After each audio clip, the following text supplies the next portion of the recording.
y platíquenme qué se acuerdan que revisamos, por favor. ¿Quién me puede decir? Marco.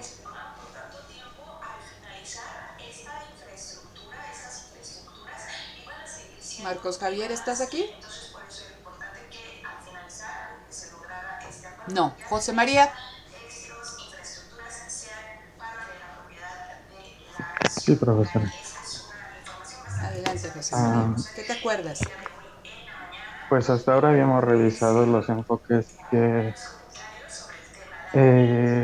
tenía Coase de bueno, su visión de la empresa y la función que tenía esta. Ujú. Cómo es que surgen y, por ejemplo, el, el hecho de que no es la maximización de beneficios lo único que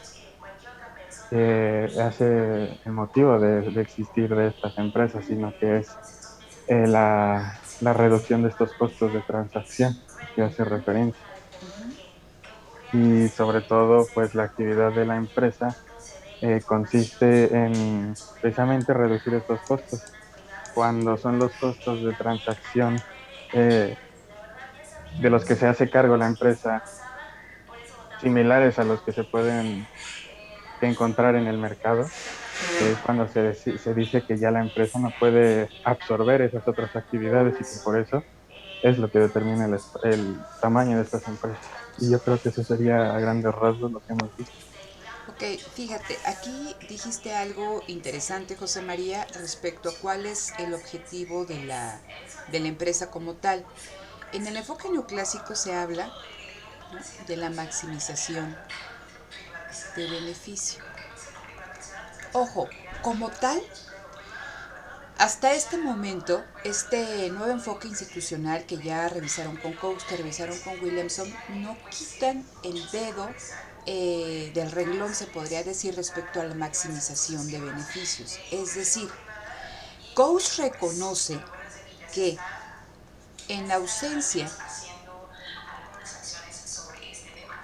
de costos de transacción, y que ya platicábamos que eran los costos de transacción, que no son costos que deriven netamente del proceso productivo, que son costos derivados o que se originan en rispideces, distorsiones en torno al intercambio. Por eso son costos de transacción. Tienen detrás la palabra transar, intercambiar. Entonces son costos que no están relacionados con la producción de la empresa, sino en el momento en que la empresa está intercambiando con otra empresa en el mercado. Entonces hablábamos que era los costos de conocer los precios relevantes, el costo de la redacción del contrato, de vigilar el contrato, de hacer que se cumpla el contrato. Entonces hay una serie de negociaciones detrás, ¿no?, de este intercambio, y por eso decíamos que lo que media es un contrato y no solamente estamos traspasando un bien o un servicio, lo que estamos intercambiando son derechos de propiedad, ¿no? Entonces, estos derechos de propiedad contenidos en el contrato se van a tratar de proteger porque la lógica es que las personas que están intercambiando ganen. Entonces, nosotros vamos a intercambiar si podemos ganar, ¿sí? Entonces, cuando nosotros vemos el equilibrio competitivo, aquí yo tengo oferta y demanda, tengo mi precio y tengo mi cantidad de equilibrio, decimos que este es un equilibrio Pareto óptimo, es decir, que en ese equilibrio se dan las condiciones para que ninguna de las dos partes, ¿no? Imagínense esto, un mercado, un oferente y un demandante, ¿no? Entonces, para que la persona que está intercambiando con otra, ¿no?, están en igualdad de circunstancias, uno no está mejor que el otro, ¿no? Entonces es Pareto óptimo. Lo que dice Coase es lo siguiente: en ausencia de costos de transacción, el mejor mecanismo para asignar los recursos productivos es el mercado.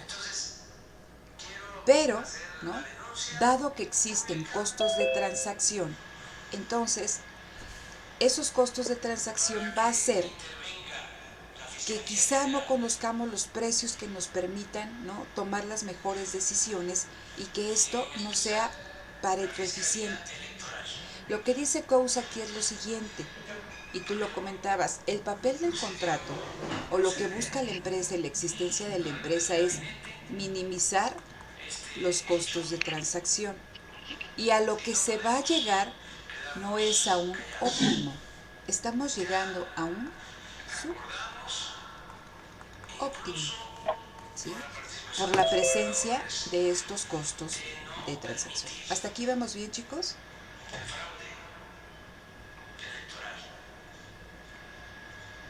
¿No los escuchó? Sí, profesora. Sí, ok. Entonces, respecto a eso que comentabas, ¿no? Entonces, existen costos de transacción y la mera presencia de los costos de transacción hace que el mercado no sea tan eficiente para asignar los recursos, porque acuérdense que es sumamente importante lo que está ahí en el circulito azul, que son los precios. Entonces, si no podemos conocer los precios relevantes, si existen asimetrías de información, ¿no? Si existen estas reticencias a que suban, a que bajen los precios por esa falta de información, entonces ese equilibrio, no se llega a ese equilibrio, entonces vamos a estar por encima o por debajo y alguien, ¿no? Ya sea esta persona o esta persona, se va a apropiar de las ganancias del otro, que es lo que se trata, ¿no? De controlar con el contrato. ¿Sí? Entonces tú con las cláusulas hay una cuestión, son derechos y son obligaciones, y en caso de incumplimiento, es decir, que alguien se trate de apropiar lo que debería derivar de esta transacción, ¿no? Que se le castigue, que se le penalice. ¿Sí? Entonces eso es importante. ¿Qué otra cosa también es importante aquí, chicos? Bueno, ya nos comentó José María esto. En el caso de Williamson, y vamos a entrar a esta lectura, ¿qué les quedó? ¿Qué pueden ustedes detectar, ¿no? que sigue Williamson de los planteamientos de Coase? ¿Qué aporta, ¿no? Williamson en este documento que ustedes están revisando? Cuéntenme, ¿qué conceptos son centrales? ¿No? Bueno, profesora, ¿me Adelante, escucha? Javier, claro. Ok, bueno, este Williamson retoma de Coase lo que son los costos de transacción ¿Ok? y también todo el desarrollo del contrato. Ajá. Pero ahora este Williamson pues pone sobre el análisis lo que es la gobernanza económica Uh-huh. y pues ya dice que pues el objetivo de la empresa va a ser de cierta forma alinear como las transacciones dependiendo de la estructura de gobernación que se tenga, pero estas van a tener límites, ya que menciona que existe incertidumbre y racionalidad limitada y otra cosa, y oportunismo. Ok. Entonces aquí me hablan de una serie de supuestos conductuales. ¿Qué más? ¿Alguna otra cosa que sea importante? Javier, Estoy pensando. ¿estás pensando? Álvaro,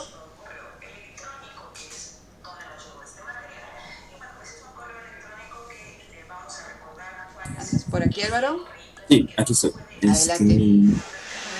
Pues bueno, para mí era básicamente lo que dijo mi compañero. Eh, ¿Qué puedo agregar? Son unos ingratos, nada más cuando no han leído lo que dijo mi compañero, lo mismo quería Oh, decir yo.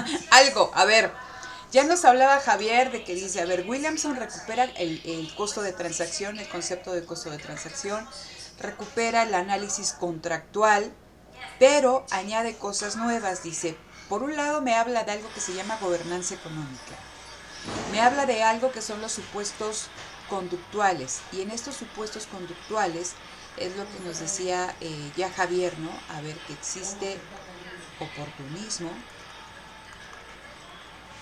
¿sí? Que existe racionalidad limitada, ¿no? Pero nos habla también de otras cosas. ¿Qué nos dice, chicos? Nos dice algo respecto a los bienes y a las transacciones. Vamos a empezar con la transacción.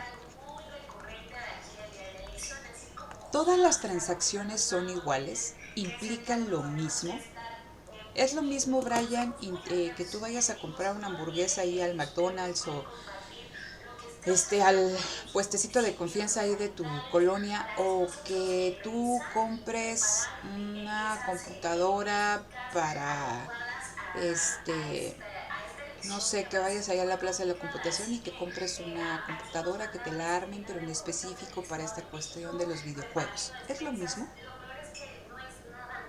No, la necesidad que se satisface es distinta, una es alimentación y otra es entretenimiento y el costo es diferente y ¿Qué riesgos corres, Brian, al comprar la hamburguesa?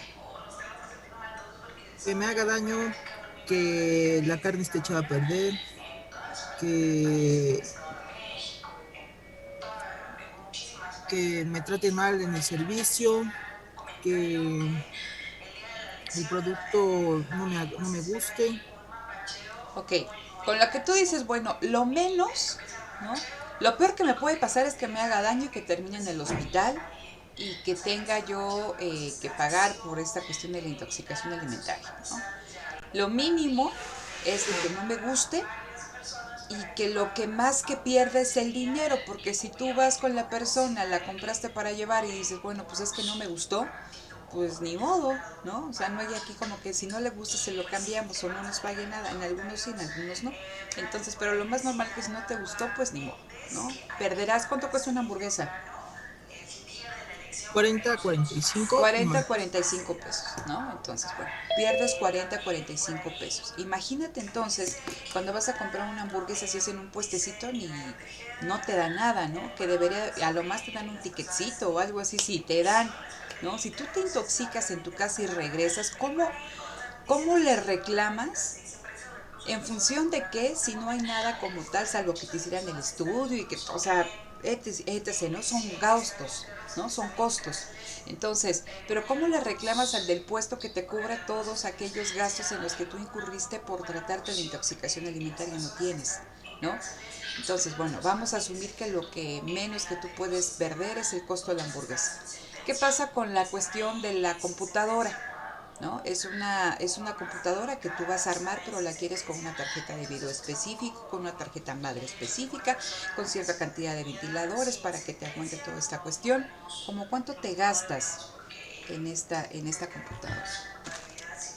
Una computadora de escritorio con que a mi gusto, digamos unos 7,000, 5,000, 7,000 pesos. Ok, pero con esas características que digo es para que juegues, ¿no? Toda esta cuestión de los videojuegos. Unos 9,000. Están carísimas. Como unos 20,000 mínimo. No, simplemente una tarjetita les anda saliendo como en 20, 25, están carísimos. Entonces imagínense, se arman una computadorcita ahí, ¿no? Para jugar unos 50, 60,000 pesos, ¿no? Si pierden, pues pierden 50 y 60,000 pesos. ¿Qué querrían que les hace? O sea, ¿es lo mismo comprar esa computadora que comprar una hamburguesa? No, el riesgo es mayor en pérdida en la computadora. ¿No? La incertidumbre en torno a si está bien la tarjeta, si te la armaron bien, si te la configuraron bien, si no la configuraron, si sirven estos ventiladores, si se calienta, ya hizo crash la computadora y adiós, no solamente todo lo que compraste, sino tu información que tú traspasaste a la computadora. La incertidumbre en torno a esto aumenta. Hay incertidumbre, ¿no? Respecto a si te vendieron componentes nuevos, usados, ¿no? Si tú te está diciendo el vendedor y no tienes ese conocimiento específico para armar una computadora, si te está dando toda la información que tú necesitas para tomar tus decisiones, etc. Entonces, lo que nos dice Williamson es lo siguiente: las transacciones no son iguales, las transacciones difieren. No es lo mismo comprar una hamburguesa que comprar una computadora, que comprar maquinaria especializada para cierta actividad. No es lo mismo contratar a una empresa para que me haga una carretera. No es lo mismo una empresa licitar un proyecto para que haga el Tren Maya. No es lo mismo para un puente, ¿no? Entonces, estoy hablando de diferentes tipos de transacciones. Entonces, lo que resalta Williamson en esta lectura, que no todas las transacciones son iguales, porque hay, y aquí lo pongo, ¿no?, una cuestión que se llama especificidad de los activos. ¿Qué son los activos? Lo que se intercambia, ¿no? Entonces, cuando ustedes quieren comprar una hamburguesa, pues pueden salir y les decía, ¿no? Está el McDonald's, estaba, ya no sé, el Burger King, hay un montón de puestecitos en las esquinas, ¿no? Hasta en los restaurantes, si ustedes van a estos de cadena, donde sea, siempre hay una hamburguesa. Entonces, pues no estamos hablando de un activo específico, sigue siendo una hamburguesa a pesar de que tenga tocino, o sea, es una hamburguesa. Lo pueden encontrar fácilmente, que se las preparen con las condiciones como a ustedes les gusta, con los elementos que a ustedes les gustan en un lugar y en otro, lo pueden pedir. Pero cuando ustedes quieren una computadora con las características que les estaba comentando, ese tipo de computadoras no las encuentran ya como tal en una tienda que van y que piden, no, te las tienen que armar por las características que se necesitan. Entonces tú sabes que si tú necesitas una máquina con esas características, pues te vas a la plaza de la computación. Y ahí hay un montón de personas que te las pueden armar. Pero ya estamos hablando de cierto grado de especificidad de los activos, que tienes que ir a algún lugar especializado donde hay proveedores especializados, ¿no? Entonces, no es lo mismo comprar hamburguesas que les decía, los pueden encontrar a algún lado, que a pesar de que en la plaza de la computación hay bastantes vendedores de este tipo de productos, pues ya son menos, no los encuentras en todos los lugares. Ahora, cuando tú quieres licitar una carretera, pues te vas a encontrar que aquellas empresas que pueden construir y que tienen el conocimiento y la maquinaria y el capital humano para construir una carretera, pues no las encuentras también en una gran cantidad de proveedores. Estos proveedores son pequeños. Entonces, lo que va diciendo Williamson también es la incertidumbre, ¿no?, en torno a los activos aumenta a medida que estos activos se hacen más específicos. No es lo mismo lo que puedes ganar y perder cuando tú estás licitando una carretera a lo que puedes ganar y perder cuando estás comprando una computadora, o lo que puedes ganar o perder cuando estás comprando una hamburguesa, ¿sí? Entonces dice, a medida que el activo se va haciendo más específico, aumenta la incertidumbre. Y acuérdense cuál es el papel de esto que tenemos aquí, ¿no? ¿Cuál es el papel del contrato? El papel del contrato es minimizar, ¿no?, la incertidumbre. Entonces nos dice Williamson, bajo estas características y dado que los activos son específicos y a medida que el activo se hace más específico aumenta más la incertidumbre, no todos los contratos me sirven, ¿sí? También el contrato se tiene que hacer más específico. Y cuando habla de esta especificidad, ¿no?, lo relaciona con las estructuras de gobernanza, cómo se gobierna la relación contractual, cómo se gestiona esa relación contractual, ¿no? Entonces, son cuestiones importantes de las que habla este autor, porque nos da diferentes tipos de contratación y de gobernanza, pero todo deriva de esto, ¿no?, de la transacción, que no todas las transacciones son iguales y que existe especificidad de los activos. Si quieren, ahorita platicamos un poquito más sobre ello. ¿Qué más de aquí, chicos? Pues de acuerdo a lo que menciona de los contratos y su papel, que es la minimización de la incertidumbre, hay tres tipos de contratos en la clasificación de McNeil, que es lo que Williamson menciona: el derecho contractual clásico, el neoclásico y el relacional. El primero se trata de una forma de contratos en la que la identidad de las partes no es relevante. Es un contrato discrecional, cualquiera puede celebrarlo, no importa la calidad de las partes. Y este tipo de contratos está delimitado cuidadosamente, ya sea que sea un contrato formal, escrito o informal, oral, por ejemplo. Y aquí se delimitan los salvaguardas o los remedios de los diferentes tipos de supuestos en casos de que llegue a fallar o incumplirse el contrato. Son cláusulas que predicen ciertos hechos de incumplimiento. Y el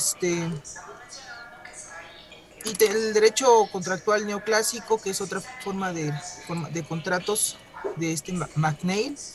Son contratos Los anteriores contratos, el de clásicos para contratos a corto plazo, contratos comunes. Y los contratos de tipo neoclásico, contratos a largo plazo, con condiciones de incertidumbre, en las que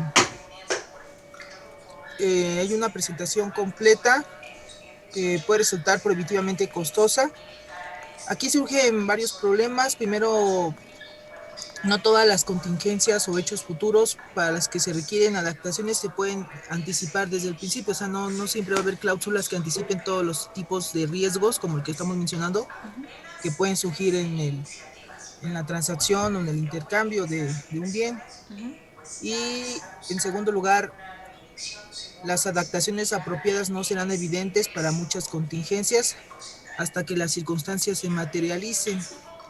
Y en tercer lugar, la contratación estricta entre partes autónomas bien puede dar lugar a disputas verídicas cuando se hacen reclamos contingentes a las instituciones donde se hacen reclamos del Estado.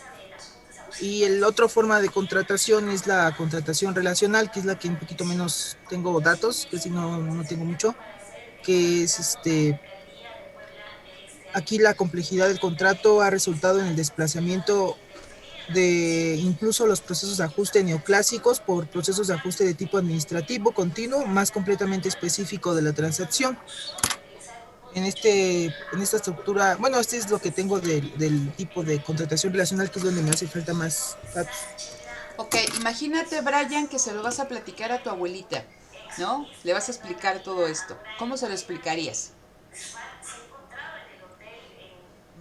A mi abuelita, A tu pero abuelita, sin tantos tecnicismos. A ver, abuelita, estoy viendo en teorías de la empresa, cosas así. O sea, le lees esto, ¿no? Entonces tu abuelita se queda así con cara de, pues, quién sabe qué me está diciendo Brian. Le tienes que explicar con peras y manzanas. le diría que el derecho contractual clásico es, Ya de entrada, tu abuelita no entiende qué es el derecho contractual clásico.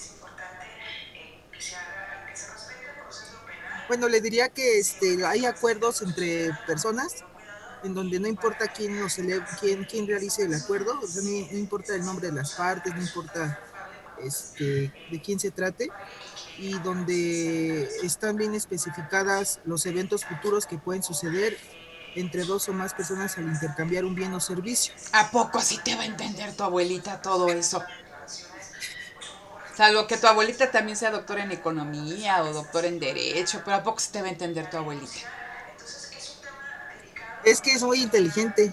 Ok, pero imagínate entonces, que le hablas a la abuelita de alguien que no es igual de inteligente y que apenas terminó la primaria la señora. Entonces, a ver, a la amiga de tu abuelita. Bueno, le diría que yo puedo, junto con otra persona, un Ajá, vecino o un amigo, ajá.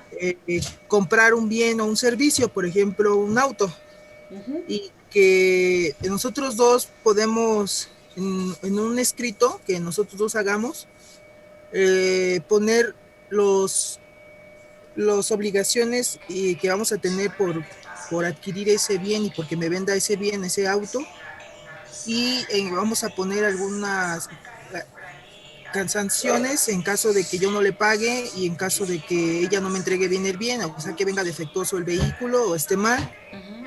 y que vamos a poner otras sanciones en caso de que lleguen a ocurrir otros sucesos imprevistos que no tengamos contemplados antes de celebrar el acuerdo Ok. entre nosotros dos. Y eso le diría que esa es la visión clásica, en la que nuestro nombre en el acuerdo no importa. Te digo, ¿y por qué? ¿Por qué no importa? Es porque son acuerdos discrecionales donde la identidad de nosotros no es relevante. ¿Por qué?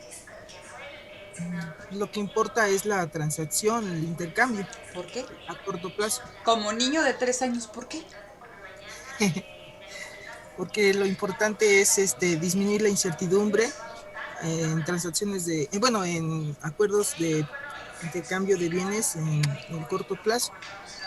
Ok, a ver, para Brian y para todos, cuando ustedes logran, ¿no?, explicarle a alguien con peras y manzanas algo, ¿no?, que tiene un manejo conceptual, ¿no?, complejo, es que ya entendieron las cosas, ¿sale? Entonces, siempre traten de irse a lo mínimo, ¿no? Traten de explicar con ejemplos muy básicos y después a la hora de contestar el examen lo contestan así de bonito como me estaba leyendo Brian ahí, las cuestiones del autor. Siempre váyanse a las cuestiones básicas.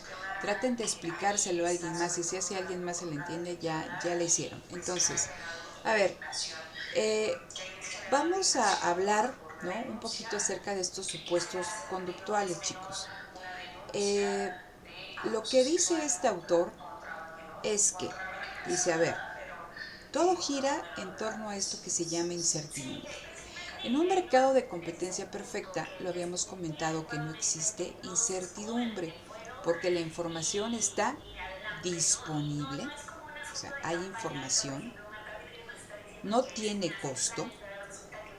Todos los agentes, es decir, compradores y vendedores en ese mercado, o un comprador y un vendedor, ¿no?, que van a intercambiar, tienen a su disposición toda la información, o sea, toda, no estoy hablando de una parte, toda la información que necesitan para tomar sus decisiones está disponible para ambos, están en igualdad de circunstancias.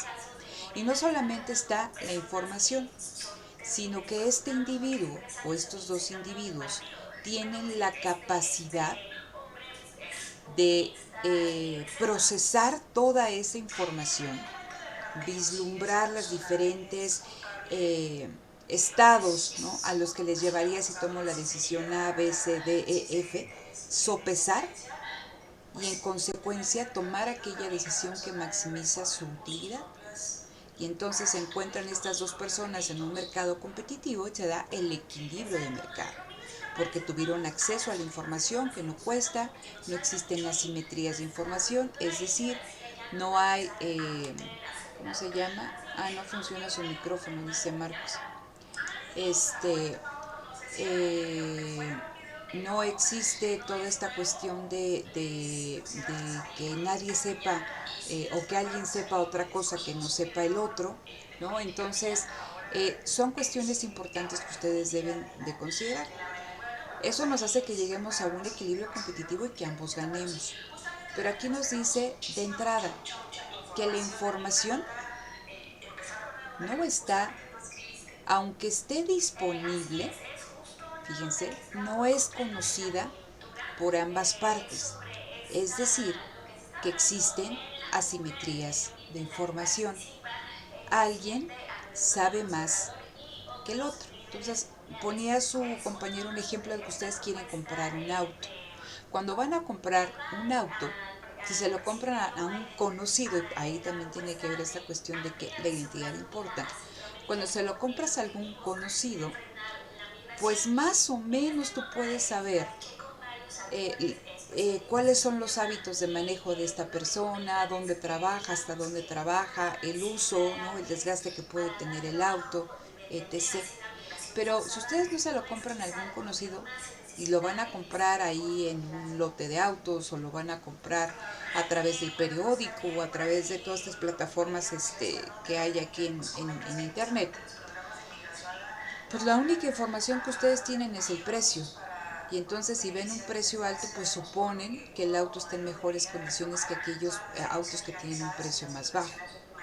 Pero aún en el momento en que ustedes ven el auto con el precio, y si ustedes no conocen como tal, porque no todos somos expertos en comprar un auto, en todas las cuestiones de que tiene ahí el auto en lo que se tendrían que fijar, pues realmente vas medio a ciegas porque puedes ver cuestiones, pero otras quedan ocultas, ¿no? Entonces puede ser que la persona con la que tú estés intercambiando, con la que vas a intercambiar los derechos de propiedad del auto, realmente te esté diciendo toda la información que tú necesitas para tomar tu decisión. Es decir, mira, el auto está en estas condiciones, te lo estoy dando en este precio por tal, está bien de llantas, o bien te está ocultando información que tú ves que tiene cierto kilometraje, pero ya lo arreglaron porque tenía el doble, ¿no? Y entonces lo disminuyeron y está en ese kilometraje. Entonces hay asimetrías de información. Si tú haces la transacción con ese vendedor, ¿no? Que no te está diciendo todo, ¿no? En torno al bien que tú quieres comprar, estamos hablando que se dan prácticas, y es esta cuestión que tenemos aquí, que está el oportunismo. Y nos dice el autor, ¿qué es el oportunismo? Es actuar con dolo, ¿sí? Y es actuar con dolo. Es decir, que tú te quieres aprovechar de la otra persona con la que estás intercambiando. Y ese aprovechar es de que tú te quieres quedar, ¿no? Con parte de sus ganancias, ¿no? Las ganancias que deberían derivar de este intercambio, porque tú ganas porque vendes el auto y la otra persona gana porque adquiere un auto, ¿no? Entonces, dice el autor, no tenemos que asumir que todas las personas son oportunistas. Sin embargo, ¿cómo le hacemos para identificar quién es oportunista y quién no? Entonces, la vigilancia, identificar quién es oportunista, te genera un costo.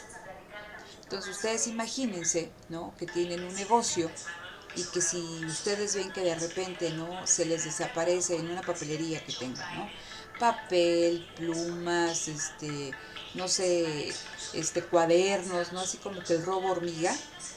Lo que ustedes tienen que hacer para que ustedes detecten, ¿no? esa falsa honestidad de esas personas que les están robando es establecer un sistema de vigilancia. O pones a una persona que esté ahí todo el día o pones cámaras que estén vigilando cómo están trabajando esas personas. En ambos casos te genera un costo. Entonces, ¿lo podemos aplicar ese ejemplo aquí? Sí, porque me dicen, ¿no? Este autor, que si bien no todas las personas son oportunistas, dado que estamos hablando que la información no es completa, que es costosa, esto va a derivar a que se den estas famosas asimetrías de información. Y las asimetrías de información nos pueden llevar a aquel oportunismo. Entonces es costoso vigilar, ¿no? O identificar, ¿no? Quién es oportunista del que no lo es. Por lo tanto, pues asumimos que todas las personas son oportunistas, no porque lo sea, pues es, ¿y cómo le haces para identificar? ¿Sí? Entonces, ahí hay un costo. La segunda cuestión es esto que estábamos platicando, la racionalidad limitada. O sea, las personas de entrada quieren ser racionales, es decir, quieren maximizar su utilidad en función de la decisión que están tomando. Pero dado, ¿no? Y lo que les decía, que la información no es completa, o sea, no toda la información está disponible, que adquirir información, precios relevantes, lo platicábamos con Coase, es costosa, y esto va a hacer, ¿no? Que lleguemos a esto, a las asimetrías de información. Entonces puede ser que dado que yo tengo información limitada, la decisión que tome no necesariamente es la que va a maximizar mi utilidad. Puede ser que dadas estas condiciones, a pesar de que yo quiera ser intencionalmente racional, dicen nuestros autores, pues no lo eres y la asignación de recursos no va a ser eficiente, ¿no? Y si a eso ustedes le añaden la capacidad cognitiva, ¿no? Que ya nos decía Coase, ¿no? La racionalidad cognitiva limitada de los individuos, la capacidad cognitiva limitada de los individuos, pues no tenemos en el cerebro una computadora, no la hemos desarrollado de tal manera de que podamos vislumbrar todas las etapas del mundo, sopesarlas, compararlas y tomar la mejor decisión. Y puede ser que la decisión que tomemos no sea la adecuada. Entonces, dice aquí este autor, estas cuestiones se van a ver reflejadas en la incertidumbre, ¿no? Va a haber oportunismo, entonces la incertidumbre respecto a las ganancias del contrato aumentan.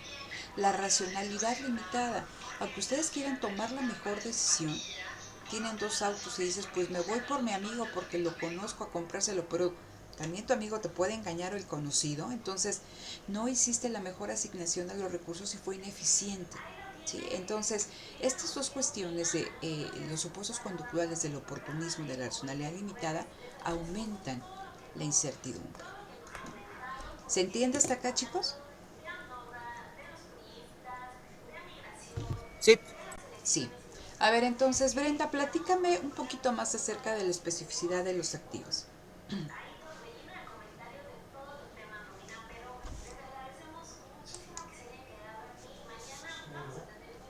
¿No está Brenda? Omar. Buenos días, profesora. Hola, buenos días, Omar. Especificidad de los activos. Bueno, pues en la lectura se menciona que efectivamente cuando un producto tiene características más específicas, es más complicado buscar esa transacción en el mercado. Ujú. Lo que se tiene que hacer es, bueno, se utiliza el concepto de alejarse del mercado y empieza a buscar proveedores especializados. Ok.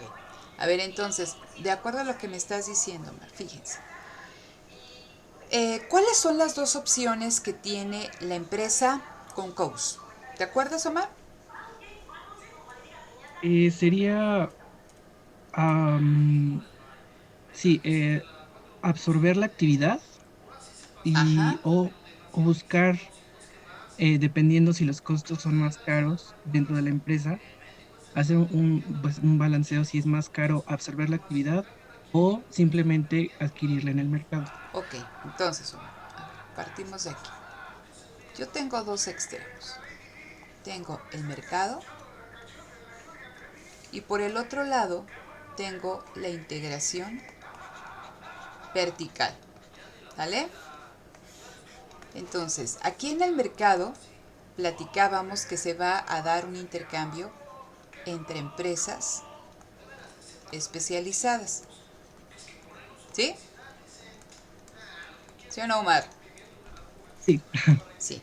Entonces, aquí hay intercambio. Estoy hablando de mercado, que alguien compra y alguien vende, ¿no? Y entonces estamos hablando de cómo interactúan dos empresas. Entonces, es una empresa que le compra, Starbucks le compra el café, ¿no? A ciertos proveedores, le compra el azúcar, le compra la crema, le compra los vasos, o sea, todo lo que está ahí, Starbucks lo único que hace es vender café, ¿no? Eh, Preparar el café y venderlo. Pero todo lo que necesita para su operación, insumos, materiales, todo lo demás, lo compra con otras empresas. Entonces son transacciones de mercado. ¿Cuál sería el caso extremo? ¿No? Que Starbucks, todo lo que necesita, los insumos, y les digo, desde para preparar maquinaria, mobiliario, que todo lo produjera ella, que estuviera dentro, ¿no?, del grupo Starbucks. Entonces estaríamos hablando de una integración vertical donde, lo que decía Coase, se suprime el mercado. Pero en específico, lo que se suprime es el mecanismo de precios. Porque aquí las decisiones en el mercado se toman en función, y estos son sus clases de micro, ¿no?, de los precios relativos. Si algo es más caro, compro lo más barato, ¿no? Entonces, dependiendo de cómo vayan cambiando los precios relativos, van cambiando las decisiones en este mercado. Y entonces, platicábamos que en esta integración vertical, donde la empresa suprime al mercado, ¿sí?, donde la empresa suprime al mercado, aquí la asignación de los factores productivos, ¿no?, suprime también, o no se va a tomar en función de los precios relativos, sino que hay alguien que se llama empresario,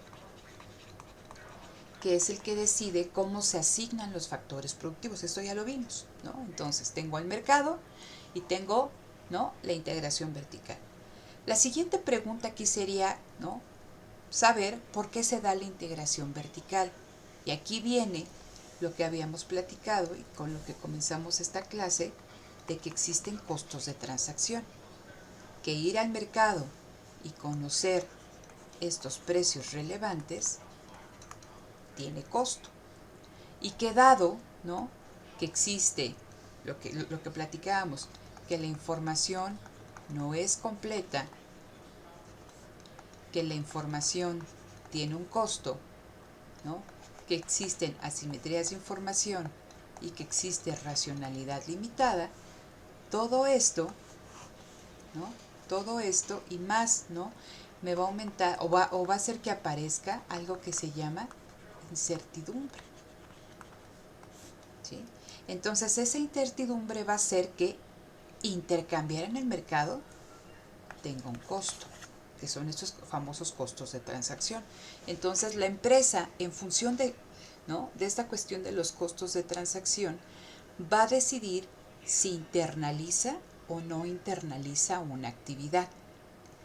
Internalizar una actividad, si bien no te genera costos de transacción, lo que te va a generar son costos de organización, porque tú tienes que organizar, gestionar esa actividad que estás, ¿no?, quitando del mercado, o sea, te estás alejando del mercado, y entonces ahora Starbucks va a producir los vasos que antes le compraba a un proveedor especializado, un productor especializado, ahora los va a producir. ¿Sí? Entonces esa es una cuestión importante. Pero, ¿no?, ahora dentro de Starbucks o de esta empresa verticalmente integrada se va a crear un mercado, porque, ¿no?, alguien va a producir dentro de la empresa el vaso, o una subsidiaria, una empresa que va a estar dentro del grupo y se lo va a vender a alguien. Hay compradores y vendedores, y hay que organizar, hay que gestionar, ¿no? Hay que llevar a cabo esta actividad. Entonces es esta cuestión de los costos de organización. ¿Cómo decide la empresa, ¿no?, qué produce? En función del costo de transacción. Si el costo de transacción, y aquí lo pongo, si los costos de transacción superan a los costos de organizar la actividad, ¿no?, tendemos hacia la integración vertical. Es decir, si la incertidumbre, ¿no?, respecto a las ganancias del intercambio, y eso lo vemos en el costo de transacción, son mayores que lo que me cuesta organizar, ¿no?, la actividad, y el riesgo que corro también yo, porque acuérdense lo que decía Coase, a medida que vas internalizando actividades, corres también el riesgo de equivocarte en asignar los factores de la forma más eficiente, ¿no? Entonces, dice, si el costo de transacción es mayor al costo de organizar la producción, hay integración vertical. Pero si el costo de transacción es menor, ¿no?, a lo que a mí me va a costar organizar la actividad internamente, dice, siempre la empresa tiene la opción de regresar al mercado. ¿Sale? Entonces, esas son las cosas que nosotros ya vimos. La cuestión aquí es que Coase nos habla, dice, a ver, no son las únicas formas de organizar la producción. Es decir, no es negro, no es blanco, no es mercado o es integración vertical.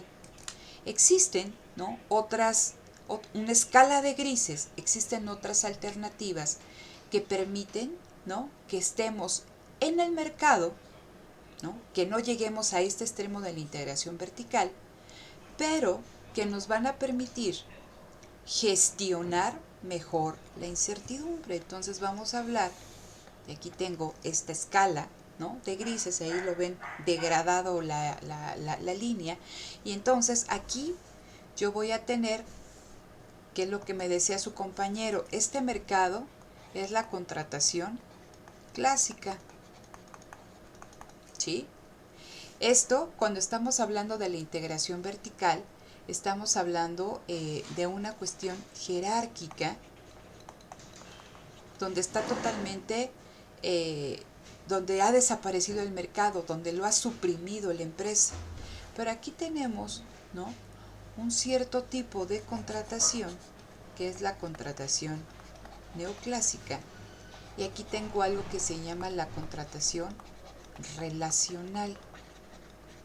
Ambas, ¿no?, estas son formas de contratación híbridas, ¿sí? Son formas de contratación híbridas, es una mezcla, ¿no?, de cosas que nos van a permitir no alejarnos del mercado, minimizar la incertidumbre, dice, pero requieren cuestiones importantes. Entonces, ¿se entiende cómo podemos ver en este esquema a la contratación neoclásica y a la contratación relacional?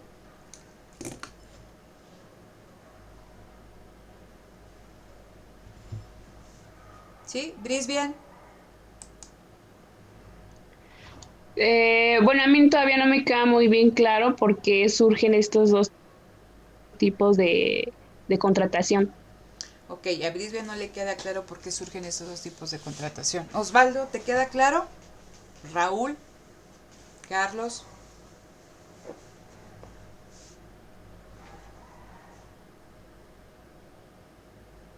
Adelante, Osvaldo. Sí, creo que sí me queda claro, o sea, se refiere a que en esa forma que permite estar en el mercado y gestionar los costos de organización aparecen estos tipos de contrato. No sé, o sea, yo pregunto si esto queda claro, o sea, esto que estoy platicando, de cómo en este esquema, ¿no? Donde yo tengo en un extremo al mercado y tengo a la integración vertical, ¿cómo puedo o visualizar la contratación no clásica y la contratación relacional? Eso es lo que yo preguntaba, si te quedaba claro por qué está ahí. Les pregunto porque yo les tengo que preguntar, porque ustedes no me preguntan, ¿no? Entonces, a ver, esto, bueno, ya es parte de la presentación que ustedes ya vieron ahí en el documento. En esta visión de Williamson, nos dice, las transacciones varían, ¿no? Que es lo que yo les comentaba. Las transacciones no son iguales.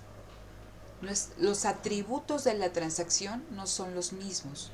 No tienen los mismos atributos intercambiar una hamburguesa que intercambiar una computadora, que intercambiar la licitación de una carretera, que intercambiar el diseño de una vacuna contra el COVID-2, ¿no? Entonces, los atributos, ¿no?, de la transacción y del bien que se intercambian son distintos. Por lo tanto, no todos los contratos me sirven y no todos los contratos se pueden regular de la misma manera. ¿Sí? Aquí hay una cuestión que dice aquí, la adaptación y los costos difieren, ¿no? Entonces, eso es importante que ustedes lo tengan en cuenta. Vamos a platicar más adelante respecto a esta cuestión de la adaptación. Dice, la adaptación a una transacción, dice, puede ser autónoma, cooperativa, híbrida, ¿no? Ahorita platicamos un poquito a eso. Nos vamos a adaptar a qué, chicos, y esto es importante. ¿Ustedes han tenido alguna situación en la que se hayan tenido que adaptar a ciertas circunstancias? ¿Qué implica el adaptarse? Carlos. A ver, Carlos Armando. Búscale ahí en Google y qué significa adaptar. ¿Adoptar? Adaptar.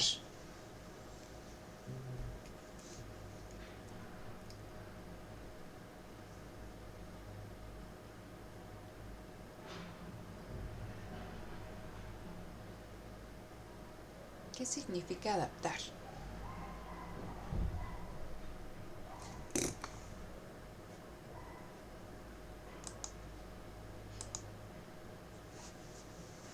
A ver, Raúl, échale la mano a Carlos.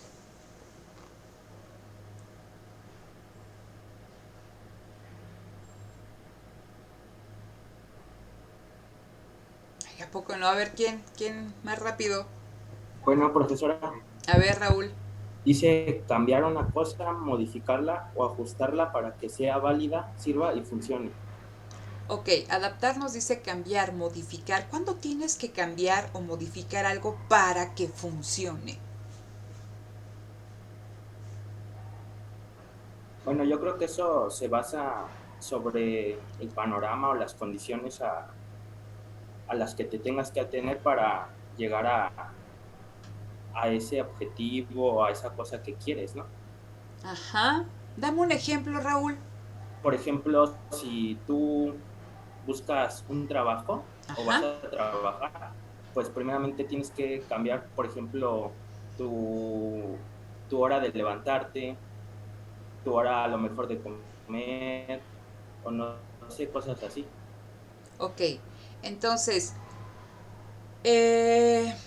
a ver, entonces, muchas gracias, Raúl. Cuando estamos hablando de adaptarse y con una cosa muy básica, como nos platicaba Raúl, Hay ciertas cuestiones establecidas. Tú estableces una rutina, ciertos comportamientos, ¿no? En función de cosas que ya han estado establecidas como tal.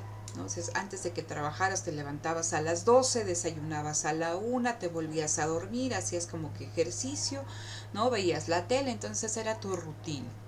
Pero vas a entrar a trabajar y entonces te tienes que adaptar si quieres tener éxito, ¿no?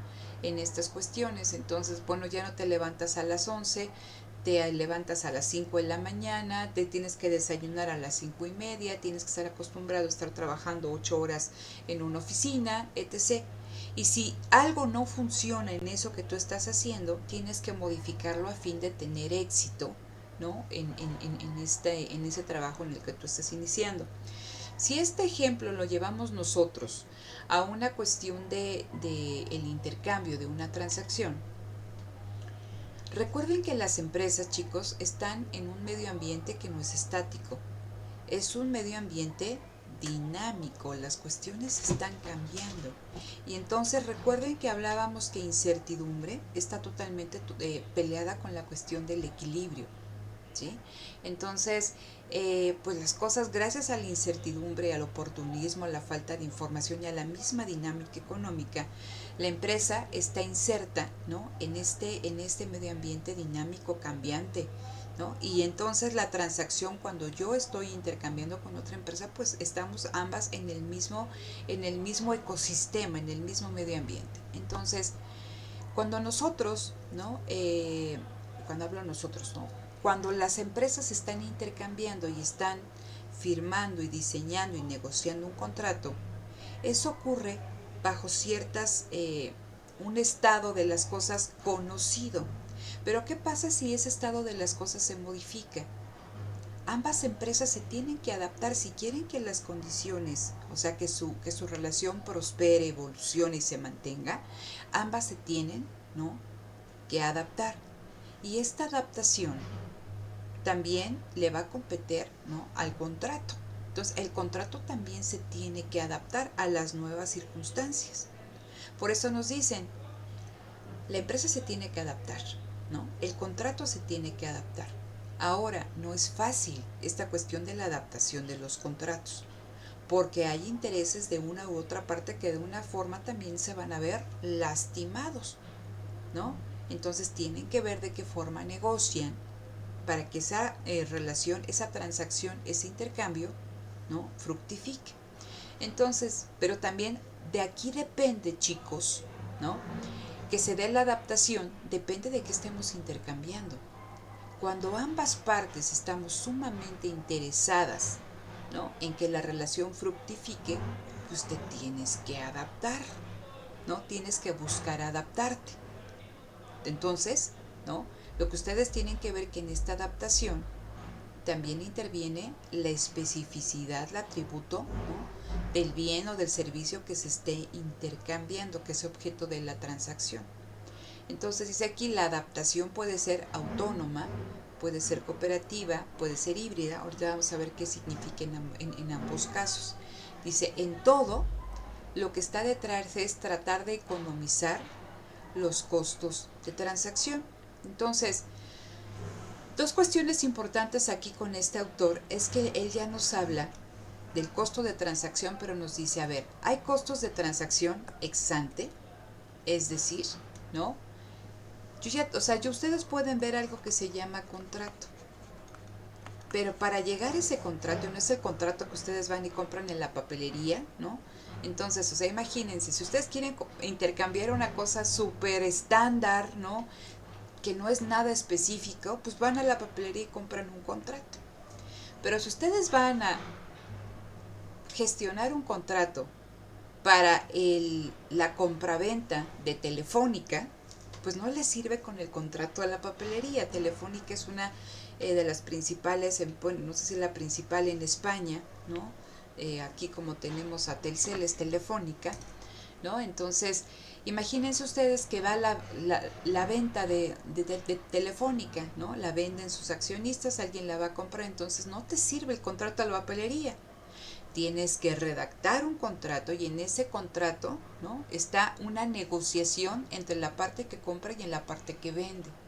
Entonces, hay una elaboración de salvaguardas, es decir, va a haber derechos, va a haber obligaciones y va a haber penalizaciones en caso de que no cumplan lo que está establecido. ¿Sí? Entonces, estamos hablando que no todos los contratos me sirven y dado la magnitud, ¿no?, de la transacción, la especificidad del bien que yo estoy intercambiando, tiene que haber una cierta redacción, ¿no? Hay una negociación detrás y lo de las salvaguardas. Eso es antes de que ustedes, ¿no?, como representantes legales de Telefónica y de la empresa que está comprando, puedan firmar el contrato. ¿Sí? Entonces, imagínense ustedes, ¿no?, que aquí no vamos a ver esta cuestión, ¿no? Eso es ex ante. ¿Qué costos pueden derivar, ¿no?, de la transacción ex post, después de que ustedes hayan firmado el contrato? Que me di cuenta que Telefónica tenía un problema en cuanto a incumplimiento de obligaciones fiscales y que no es, o sea, no es, eso yo no lo conocía, o bien que Telefónica está envuelta en cuestiones de fraude y que yo no lo conocía, ¿no? Hubo una asimetría de información, lo cual no se pudo captar ahí en el contrato, y entonces aquí viene toda esta cuestión, ¿no?, de todas las disputas legales que pueden derivar de que hacer que los exdueños de Telefónica, ¿no?, hagan frente a esas cuestiones que estaban detrás, que tú no las conocías, pero ya firmaste el contrato. ¿Sale? Aquí estoy hablando de una compra-venta. Imaginen ustedes que son Telcel y que van a establecer un contrato de colaboración con Telefónica para ciertas cuestiones de banda ancha, fibra óptica, lo que ustedes gusten y manden. No es lo mismo que comprar naranjas, manzanas, aguacates o hamburguesas.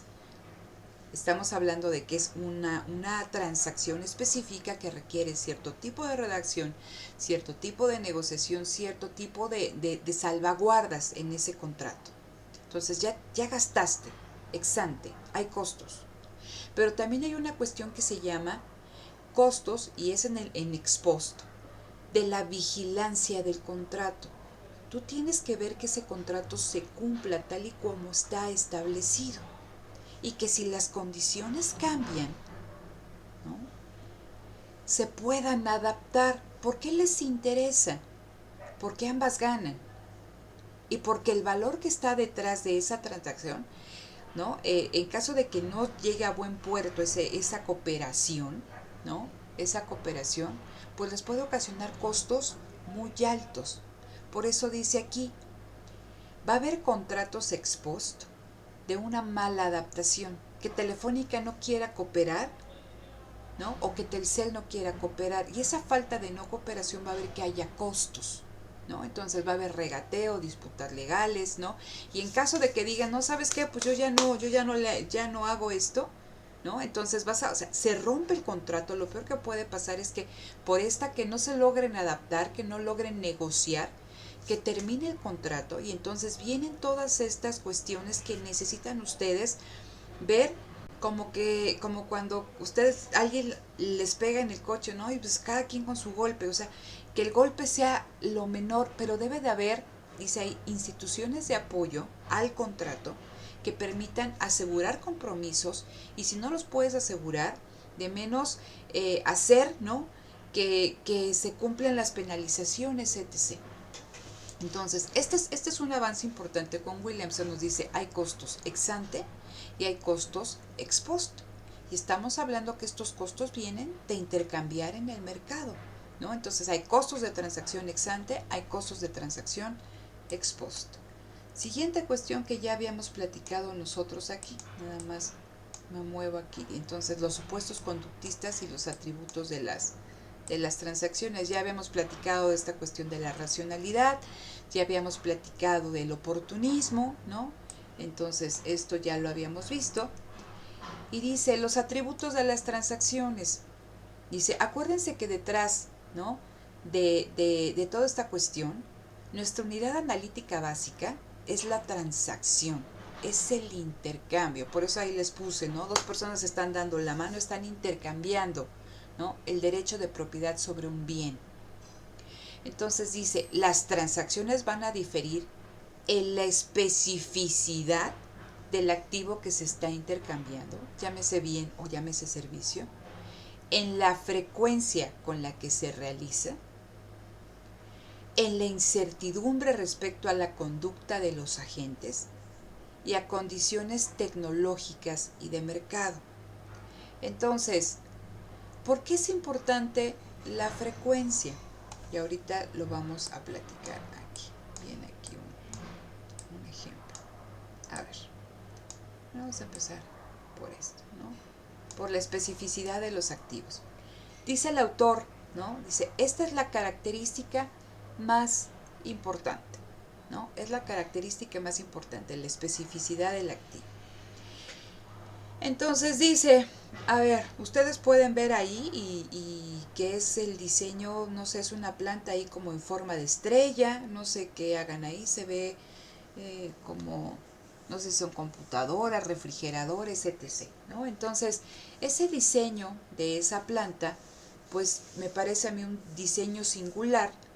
Imagino, ¿no?, que corresponde a ciertas características que les pidieron, ¿no?, a aquellas personas que diseñaron y acondicionaron esa planta en función de lo que hace la empresa que está trabajando ahí. ¿Sí? Entonces, la cuestión es la siguiente. Para ese diseño en específico, pues yo creo que son pocas las empresas que lo hacen. Si ustedes quieren una libreta profesional de cuadro grande, de rayo con puntitos, pues van a la papelería, ¿no?, o a cualquiera de estas tiendas especializadas y la compran. Pero si ustedes quieren una libreta cosida a mano, encuadernada en piel, ¿no?, y que esta piel sea vino, ¿no?, vino con ocre, que todas las hojas vengan numeradas, que tengan su nombre y su número de cuenta, etc., pues ya no es tan fácil que ustedes vayan a cualquier papelería y lo compren, sino, ¿no?, que aquellas personas que se dedican a vender este tipo de libretas, ¿no?, pues no son multitudes, pueden ser 3, 4, 5. Y entonces ustedes les piden, ¿sabes qué? Para este trimestre 21-1 yo quiero 10 libretas con estas características y que diga Reyes Omar B o Osvaldo Galicia, ¿no?, Raúl Montes o Carlos Armando, ¿no? Entonces, pero quiero así que lo diga con letra dorada. Esa persona va a gastar activos físicos, maquinaria, recursos humanos, recursos monetarios para hacerle sus libretas. ¿Cuál es el riesgo que corre esta persona que hace las libretas? Imagínense ustedes que dicen, bueno, me das un adelanto del 20%. Sí, del 20%. Les dan el 20% ustedes del valor. ¿Qué riesgo corre esta empresa, ¿no?, que les hace las libretas? Que ya no puedan volver a venderlas porque es algo tan específico que nada más funciona para un cliente. Entonces, como dice Javier, ¿qué pasa si de repente Osvaldo dice, híjole, ¿sabes qué? Que pues que me da mucha pena, pero pues ya no las quiero. Sí te di el 20%, ¿no? Pero pues ya no lo quiero.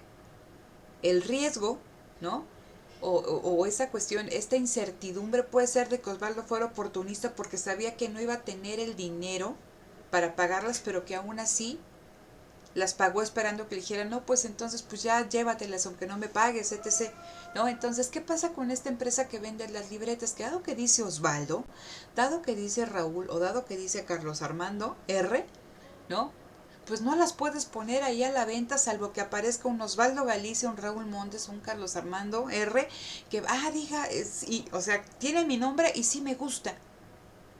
Entonces, esta persona va a perder porque el costo de oportunidad es menor, por eso dice, su costo de oportunidad de esas libretas es mucho menor que en los mejores usos alternativos. ¿A quién se la vendes? Le pierdes, ¿sí? Entonces, por eso me dice, eso estamos hablando en este caso, la libreta, una casa muy sencilla, es un activo sumamente específico, porque tiene características físicas, ¿no? Viene el nombre, que no lo va a comprar cualquier persona. Entonces, la incertidumbre en torno a quién, ¿no? Si te va a cumplir, si no te va a cumplir. Eso en el caso del proveedor. Pero ¿qué pasa si realmente Osvaldo sí quería las libretas con esa característica, pero el proveedor pues no se las entrega en el tiempo que él las quería, está mal hecha la impresión, no está cosida a mano, y le dijo que sí, y está apenas pegada ahí con un PRIT, ¿no? Entonces, dado que es un bien muy específico, un activo muy específico también de la parte que compra, ¿no? Hay este riesgo. La cuestión aquí es lo siguiente, chicos. Cuando tenemos un activo específico y se quiere vender, si la persona con la cual te lo iba a comprar, o en este caso te lo iba a comprar, no te respeta el acuerdo, la empresa que está haciendo estas libretas pierde, porque hizo algo que nos menciona aquí el autor, hizo inversiones, ¿no? En apoyo a una transacción particular, a la libreta de Osvaldo Galicia en rojo con dorado, vino, cosida a mano, cuero, ¿no? Las hojas con cierto gramaje, etc. Entonces, es una inversión de apoyo a una transacción particular. Y si lo quiere vender, le pierde mucho, ¿sí? Entonces, dada esa incertidumbre y dada esa especificidad del activo, tenemos que tener cierto tipo de contrato que nos permita, ¿no?, minimizar la incertidumbre, minimizar el costo de transacción. Entonces, se entiende esta cuestión de la especificidad del activo, se entiende la cuestión de el apoyo a transacciones particulares, se entiende esta cuestión de la pérdida relacionada con el costo de oportunidad. ¿Sí queda claro, Brisbian? No los escucho. María.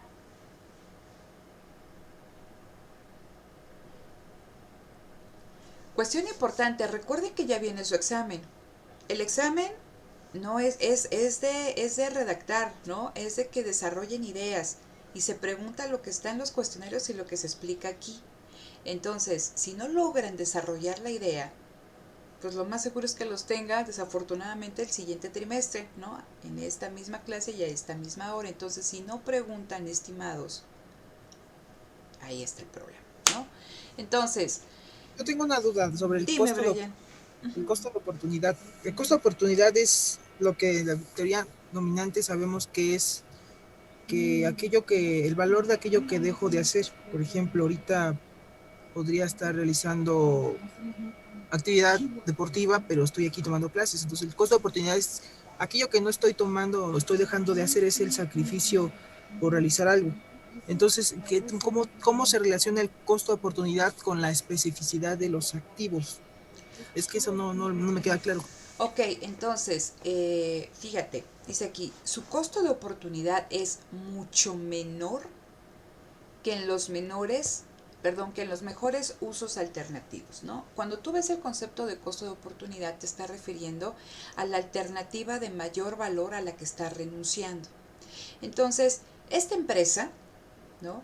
Esta empresa hizo estas libretas, ¿no?, en función para tus compañeros o para el compañero que las pidió, y entonces desvió. Acuérdense que detrás de esta cuestión del costo de oportunidad están cuestiones de elección, de intercambio, ¿no? Reasignó sus factores productivos, los destinó a la producción de esta libreta e hizo una inversión durable que apoyara una transacción en particular, ¿sí? Entonces, le apostó a eso. ¿Qué pasa, ¿no?, si no se lleva a cabo la transacción tal y cual como estaba establecida en el contrato? El activo ahí está. ¿Te interesaría negociar? Tú eres el representante legal de la empresa que vende las libretas. ¿Te interesaría negociar con aquella persona que te las encargó a fin de que se las llevara, de que las comprara? Sí, ¿Por qué?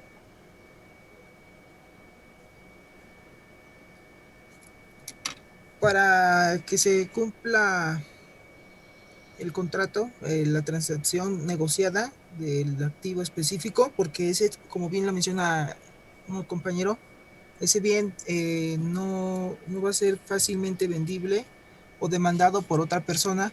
Entonces yo como representante legal de la empresa, haciendo uso de ese contrato que compraventa entre ese comprador y la empresa, haría que se cumpliera el contrato a través de, si el contrato ya establece una cláusula de incumplimiento, pues a través de la aplicación de la medida de salvaguarda. Ujú. ¿Y a poco es así de plano de que tú vas y dices, híjole, es que no me la compraste, voy y te demando y tal cosa? Bueno, pues es que eso asegura que el contrato se cumpla y quita la incertidumbre que puede ocurrir en caso de que no se lleve el cumplimiento de lo pactado o de lo negociado. La cuestión aquí es que ustedes lo ven en las cuestiones más básicas o simples. Que esté en el contrato no significa que se va a cumplir y no significa que va a ser fácil que se cumpla. No sé si me explico. Si no, no hubiera tanta chamba para los abogados. Puede haber un contrato, puede tener las mejores cláusulas, ¿no? Las mejores salvaguardas. En caso de incumplimiento, puede decir otro, pues cóbrame, ¿no? Pues hazme que te pague, porque tienen una cuestión de costos legales, de que haya las instituciones, y por eso decía ahí, que hagan que el contrato se lleve, se cumpla, ¿no? Tú puedes tener algo, ahí hay un contrato, cóbrale a la persona, pues está complicado, entonces dicen, pues más como es, de que en lugar de Un buen pleito, un mal acuerdo. un mal acuerdo, un buen pleito, entonces, híjole, pues voy a negociar, ¿sabes qué? Entonces, Carlos R., ¿qué te parece? A ver, pues dame la mitad, ¿no? O cubrimos los costos y te quedas esto, vamos a tratar de adaptarnos, vamos a tratar de negociar. ¿Por qué? ¿No? O sea, yo estoy arriesgando mucho, Eso es ¿sale? lo que podríamos decir, un ejemplo parecido, bueno, tal vez un poco fuera, pero sí tiene que ver, son lo que hacen los bancos. Los bancos celebran contratos de colocación de diferentes tipos de créditos y muchas veces muchas personas, pues lamentablemente por X o Y razón, dejan de pagar sus créditos. Ujú. Entonces, lo que pasa es que en 3 meses, si no le pagas al banco, se va a una agencia de cobranza. Y entonces aquí no es de que el banco vaya a demandarte y vaya a gastar en abogados y en juicios para hacer cumplir el contrato de crédito que ibas a pagar, sino que más que nada en esa agencia de cobranza, que es una cartera, digamos, vencida, que el banco le vende a otras agencias de cobranza, esas agencias lo que tratan es de recuperar una parte o todo o bajo ciertas promociones y descuentos, una parte del crédito que debe o que dejó de pagar el comprador del crédito. Entonces ahí es más o menos un ejemplo de que se busca negociar más que pelear o de hacer cumplir el contrato, que para no perder totalmente para no perder, sino ganar algo o recuperar lo mínimo, ¿no?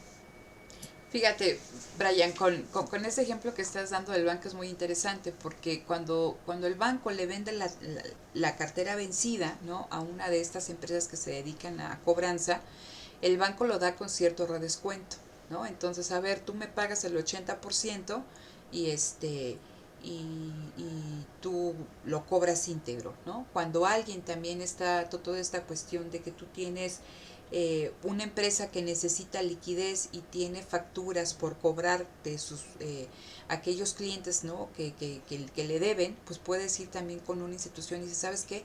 Me deben 2,000 pesos. Entonces págame 1,500 y tú te encargas de cobrarle a las personas, en este caso también las facturas que me deben y tal cosa, ¿no? Entonces aquí hay una pérdida. Y esa empresa, ¿no? Que se queda con toda esa cuestión de la cobranza, entonces ahora empiezan con la cuestión de que te llaman, te mandan correo, te están diciendo cómo se está incrementando tu deuda, de que ya estás en el buró de crédito y entonces si a la persona le interesa, ¿no? Saldar su cuenta con la institución, pues podrá negociar. A ver, pago en este plazo, tal cosa, ¿no? Entonces tú tratas de qué, ¿no? De tratar de negociar, de adaptarte, que el contrato se adapte. Porque en ese contrato, a pesar, es lo que les digo, ¿no? A pesar de que tengas las cláusulas, a pesar de que haya todas estas salvaguardas, pues todo esto ya generó costos ex post y derivan de la transacción, ¿no? Entonces, respecto a lo que tú me preguntabas, ¿no? Del costo de oportunidad, de que tú estés en este momento a las 11:23 en día jueves en clase y que no estás haciendo actividades deportivas, pues tú la estás apostando a ganar algo. ¿Qué pasa si ese algo a lo que le estás apostando realmente no se cumple? ¿No? Entonces, renunciaste a más de lo que tú pensabas haber renunciado en un primer momento. Y dices, híjole, pues ¿para qué estuve al fin? Ni pasé, ¿no? Mejor me hubiera ido a hacer ejercicio. Entonces, tu costo de oportunidad aquí aumenta. Entonces, por eso es tan importante, ¿no? Siempre hay una renuncia. Cuando tú estás realizando cosas específicas para apoyar una transacción, en el caso de la empresa, hay una renuncia. Y entre más específico sea el activo, una mayor renuncia también se va a dar y la incertidumbre aumenta y los costos aumentan. ¿Sale? Entonces, el día de mañana les voy, bueno, ya casi estamos por finalizar, el día de mañana les voy a pedir a cada uno que busque, y lo vamos a ocupar como tema de la clase, que busque por favor un ejemplo de empresas que se relacionen con otra empresa, ¿no? Me platicaba unos compañeros de una clase, por ejemplo, ¿quién era? Amazon estaba haciendo convenios de colaboración con una empresa que se llama Tiga, no me acuerdo, no, Taigo creo, ¿no? Entonces, porque iban a hacer un negocio conjunto en función de almacenaje en la nube.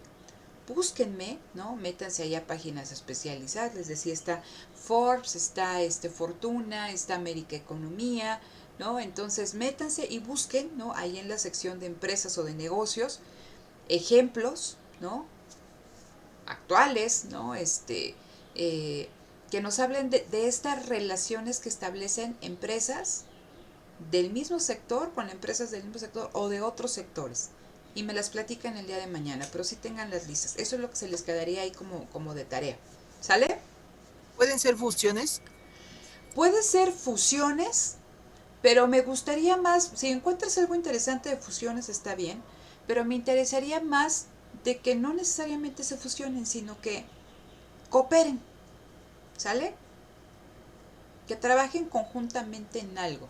Bardal va a estar trabajando con tal empresa porque se busca que los objetivos sea esto. Bardal gana esto y la otra empresa gana esto, ¿no?